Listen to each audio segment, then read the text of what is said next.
Joignez-vous à la discussion. Appelez ou textez le 187 Cube Radio 1877 827 2346. Il y a des débats difficiles à avoir. C'est encore comme ça aujourd'hui. Il faut que ça évolue. La rencontre, la traverse, Barrette. Ça peut pas être pire, là. Voilà ce qu'on appelle le côté sombre de la politique. Minute, là. C'est tout. C'est simple de même. Je sais que vous voulez parler de la fin de la campagne, le dernier droit, mais d'abord et avant tout, j'aimerais revenir sur le SOS qu'a lancé Catherine Fournier, la mairesse de Longueuil. Elle dit, à Longueuil, changer les feux de circulation dans une intersection, ça coûte 1 million de dollars. Il y a une usine de traitement des eaux qui a besoin d'être reconstruite. En 2018, on disait que ça coûterait 363 millions de dollars. Aujourd'hui, reconstruire cette usine d'épuration, c'est 1,3 milliard de dollars. Les coûts explosent. On a entendu le président du Collège des médecins, 16% des hôpitaux ont besoin d'être rénovés, d'être agrandis, d'être reconstruits. Les besoins sont énormes et l'argent ne pousse pas dans les arbres. Et tant Mme Fournier que le président du Conseil du Collège des médecins disent qu'on a besoin d'une réflexion collective là, sur qu'est-ce qu'on priorise dans nos infrastructures. Gaétan, qu'est-ce que tu en penses? Ben, il a parfaitement raison. L'enjeu, il est là. C'est une question de priorisation. Et on le voit actuellement. Le problème dans ces dossiers-là, c'est souvent la politique. Il y a un exemple type pour ce qui est des hôpitaux, c'est l'hôpital de Le Gardeur. Je l'ai déjà dit à cette antenne-ci, là. Le Gardeur, c'est un hôpital qui a 20 ans. Il n'est pas vétuste, là. Il est presque neuf. Et on a décidé de le rénover puis de l'agrandir. Pourquoi? Parce qu'il est dans le comté qui est voisin de celui du premier ministre. Puis à l'époque, quand les travaux ont commencé, il était dans le comté de Pierre Fitzgibbon. Alors, quand tu as à 5 km de distance, peut-être 6, 7, là, l'hôpital Le Gardeur et l'hôpital Maisonneuve, et que tu choisis Le Gardeur pour des raisons éminemment politiques, ça peut pas être la vétusté. L'hôpital a 20 ans d'âge. Bien là, ils peuvent invoquer le besoin. OK, c'est vrai, il y a un besoin. Mais ils ont identifié exactement le même besoin à Maisonneuve. 200 lits d'un bord, 200 lits de l'autre bord. Ça fait que là, à un moment donné, tu te dis, c'est un choix politique. Et c'est un choix politique. Et c'est ça dans tous les dossiers, que ce soit les hôpitaux, les routes, les feux de circulation, les usines d'épuration des eaux. À un moment donné, gouverner, c'est choisir. Et on devrait avoir des critères qui sont clairs. Ben oui. Et pour moi, quand j'étais là, j'avais juste 2 critères. C'était la vétusté et le besoin, ou un troisième qui était les deux ensemble. Là, malheureusement, il y a un critère politique qu'on voit beaucoup, puis ça donne ce que ça donne. Emmanuel, on s'est donné un bel état neuf dans les années 60. 60 ans plus tard, il est en train de craquer de partout. Là. On commence où? C'est le risque. Moi, je pense, si on ne trouve pas une solution ou on ne mène pas une réflexion sur comment régler cette espèce de problème qui est causé objectivement à l'origine par un certain immobilisme. Là. Si tu attends 10 ans avant de remplacer une usine, ben c'est sûr que le coût va monter. Regarde ce qui est arrivé avec le pont de l'île d'Orléans, là, dont le prix va dépasser les 3-4 milliards de dollars. C'est pas normal que changer un feu de circulation, ça coûte 1 million de dollars. Donc, à un moment donné, je pense que c'est là qu'elle est intéressante, la sortie de la mairesse Fournier, c'est que elle identifie l'espèce de côté universel des limites de notre modèle en ce moment. C'est pas seulement qu'on a un État-providence qui répond à tous les besoins imaginables de la population avec des conventions collectives comme des camisoles de force, une complexité sans nom, mais c'est que ce même problème-là, on essaie de tout faire, de rien prioriser et à la longue, mais c'est ça qui fait qu'on n'est plus capable de ne rien faire parce que tout finit par coûter trop cher. Alors, moi, j'ai hâte de voir si ça ne va pas devenir un enjeu en vue de la prochaine campagne électorale. Je pense qu'il y a une écœurite dans l'électorat en ce moment qui se rend bien compte que de se faire promettre des choses qu'on n'a pas les moyens de se payer à la longue, peut-être que c'est de moins en moins crédible. Puis est-ce qu'il va avoir un parti politique qui va avoir l'audace d'imaginer un nouveau modèle pour l'État québécois, le proposer pour essayer de revenir à un minimum d'efficacité? Puis je dis pas ça dans le sens de fourronner l'État comme une business, là. Mais il faut être capable de changer des feux de circulation puis de moderniser des usines d'épuration d'eau avant d'attendre qu'il soit trop tard. Il faut être capable de rénover des hôpitaux avant qu'ils tombent en ruine. C'est quand le Collège des médecins fait valoir que l'état de vétusté à certains endroits met en péril la qualité des soins, ben c'est très, très grave, là, objectivement, là, tu sais. C'est rare qu'on a une espèce de message aussi militant et aussi politique, je pense, de la part du Collège des médecins. Il y a les écoles, les cégeps, il y a une étude, là, c'est plus de la moitié des cégeps, ceux qui sont en train de tomber en morceaux, les routes, les ponts. On dirait que le Québec est en train de craquer de partout, Gaétan. Oui, mais il y a une raison pour ça, Richard. Il y a une raison pour ça, c'est parce que c'est la politique le problème. Parce que normalement, et moi, je suis allé dans mon entraînement dans une ville aux États-Unis, à San Diego. J'ai eu un entraînement à Chicago aussi. Eux, ils ont une politique, non, c'est pas le bon mot, ils ont une planification réelle basée sur la durée de vie des installations. Alors, on leur donne une durée de vie et on a un calendrier de remplacement. Nous, on n'a pas ça. Et quand on prend du retard, mettons Maisonneuve, il faut prendre cet exemple-là, il est rendu à 70 ans. Mettons qu'on dit, là, pour tous les hôpitaux, à 70 ans, là, 10 ans avant, on commence à faire la planification pour le reconstruire. Mais quand on ne le fait pas, on pèle par en avant et les coûts augmentent. Et là, je veux toucher un point, Richard, qui est fondamental. Quand la CAQ aujourd'hui se gargarise là, en disant « on n'a jamais autant investi », avant, ils investissaient, les libéraux, 90 milliards dans le PQI. Là, aujourd'hui, on est rendu à 160 milliards. Bien là, je vais te donner une image qui vaut 1000 mots. François Legault, à la période de questions cette semaine, à chaque fois qu'il se lève, il prend comme exemple l'hôpital de Fleurimont.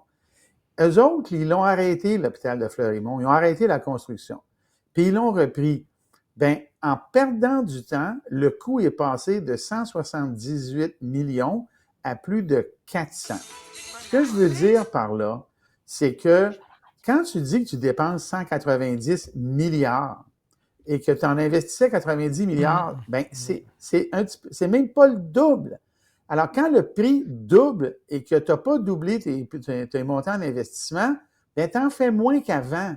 Alors, c'est bien beau de dire 190, 160 milliards, mais si tu ne prends pas en compte la progression du coût de construction, bien, dans les faits, tu fais rien. Ben, tu fais quelque chose, là, mais c'est pas vrai que tu as doublé les ouvrages que tu construis.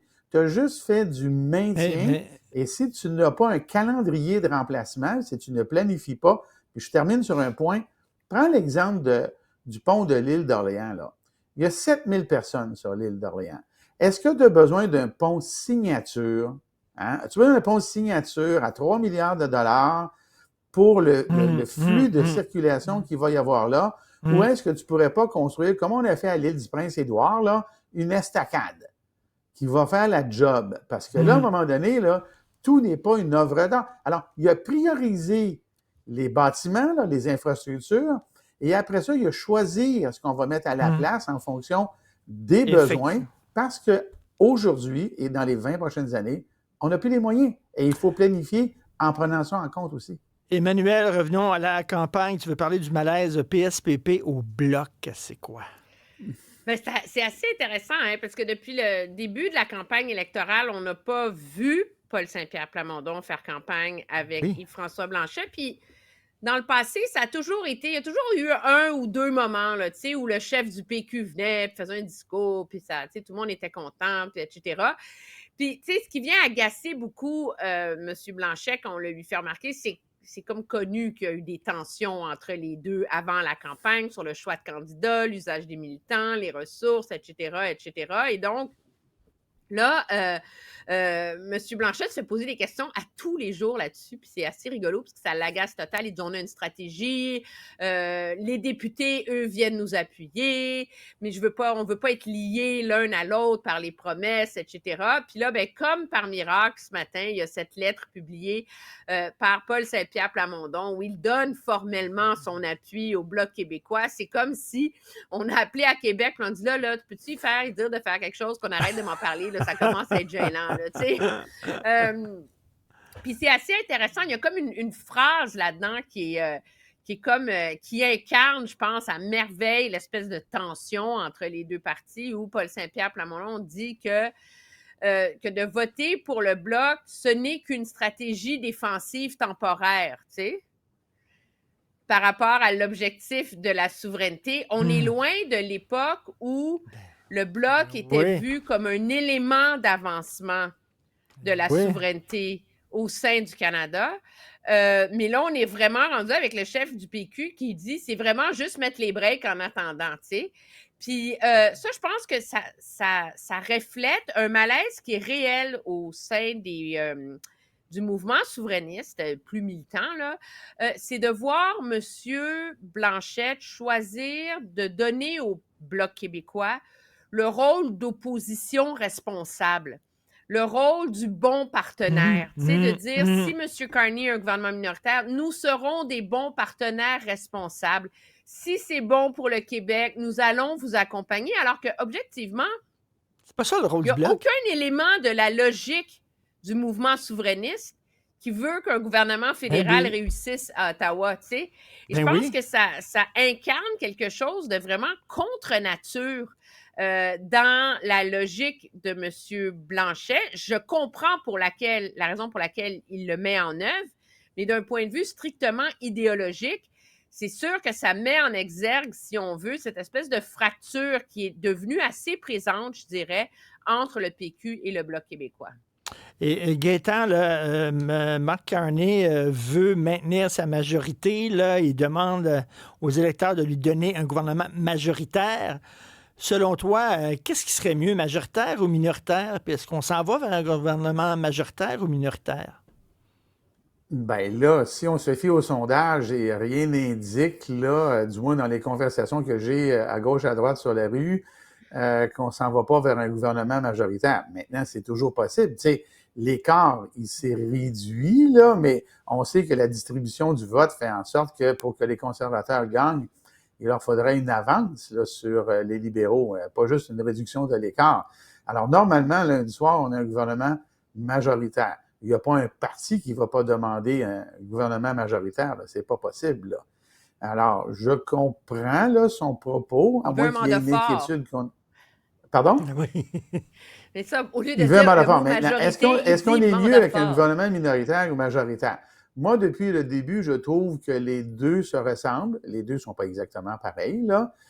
Les deux ont des positions qui, pour moi, sont relativement, minimalement, moyennement inquiétantes parce que si on regarde la situation budgétaire du gouvernement fédéral, il risque d'y avoir des coupures qui ne vont pas être de la même ampleur dépendamment d'un ou de l'autre, mais les deux vont probablement poser des gestes qui vont avoir des conséquences dans le Canada au niveau des administrations provinciales.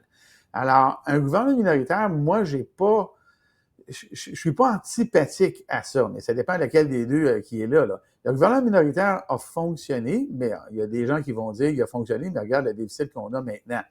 Alors, écoute, moi, là, je ne serais pas malheureux s'il y a un gouvernement minoritaire parce que ça va forcer Mark Carney à modérer ses transports à certains égards. Maintenant, face à Trump, on a besoin d'un gouvernement fort, hein, Emmanuel. On a besoin d'un gouvernement compétent. Est-ce qu'ils ont une équipe, eux autres, plus compétente que les conservateurs? L'équipe conservatrice, on la connaît-tu exactement? Alors, ils ont une équipe. Oui, tu as raison. On a besoin d'un gouvernement fort. Mais actuellement, même si on avait un gouvernement minoritaire, est-ce que l'opposition est vraiment... est-ce que ça serait dans son intérêt de mettre les bâtons dans les roues de ce gouvernement-là? Oui, mais le problème des gouvernements minoritaires, c'est qu'ils sont obligés de faire des compromis, puis du ceci, puis du cela, puis objectivement, qu'on regarde les réformes que l'un ou l'autre des deux principaux partis veulent mettre en œuvre, ça prend des gros coups de barre, là, tu sais. Je pense que les compromis qui viennent avec une minorité minimisent la marge de manœuvre pour mettre ces réformes en place, qui sont des réformes structurelles pour le Canada. Est-ce qu'on se dirige vers un gouvernement majoritaire ou minoritaire? Le problème, c'est qu'on est rendu dans une zone où ça commence à être difficile à évoluer. La tendance et la convention voudraient qu'on se dirige vers un gouvernement majoritaire, mais on est vraiment dans le dernier droit de la campagne où tout ça, il y a une part importante de ça qui va jouer au Québec, hein, comme aime répéter Jean-Marc Léger. L'Ontario choisit de la couleur du gouvernement, le Québec décide de lui donner une majorité puis une minorité. Puis ce qui va déterminer ça, c'est jusqu'où est-ce que Yves-François Blanchet réussit à sauver ses comtés. Puis il y a un avantage tactique et stratégique là-dedans, c'est que lui, il est au Ben oui. Québec, il est seul, il fait à peu près 8 circonscriptions par jour, il fait campagne à une vitesse démentielle en ce moment pour essayer de ramener les ouailles au bercail. Donc, ça fait une organisation de terrain très présente. Puis en ce moment, M. Carney veut pas, les libéraux ont une bonne organisation au Québec, mais il n'est pas là. Puis la réalité, c'est que ces blitz de fin de campagne-là font une différence au Québec. On l'a vu dans les dernières élections. En C'est 2019, en 2021, les 2 fois, Justin Trudeau avait passé les derniers 24-30 heures de la campagne au Québec à faire des gros blitz, puis ça avait permis de ramener ses propres ouailles au bercail. Est-ce que sans cet effet-là du chef libéral sur le terrain, ça ouvre la voie à Yves-François Blanchet pour sauver les 25, 26, 27 sièges qu'il veut atteindre? Je pense que c'est cette question-là à laquelle, objectivement, là, on ne peut pas répondre parce que c'est beaucoup trop serré dans ces comtés individuels-là. Et sur la critique que des gens ont fait là, sur la prise de position de Yves-François Blanchet, là, qui veut que le gouvernement fonctionne, tout ce genre de choses-là, mais moi, je pense qu'il pose le bon geste dans la circonstance actuelle. Je pense pas qu'Yves-François Blanchet devient fédéraliste, là.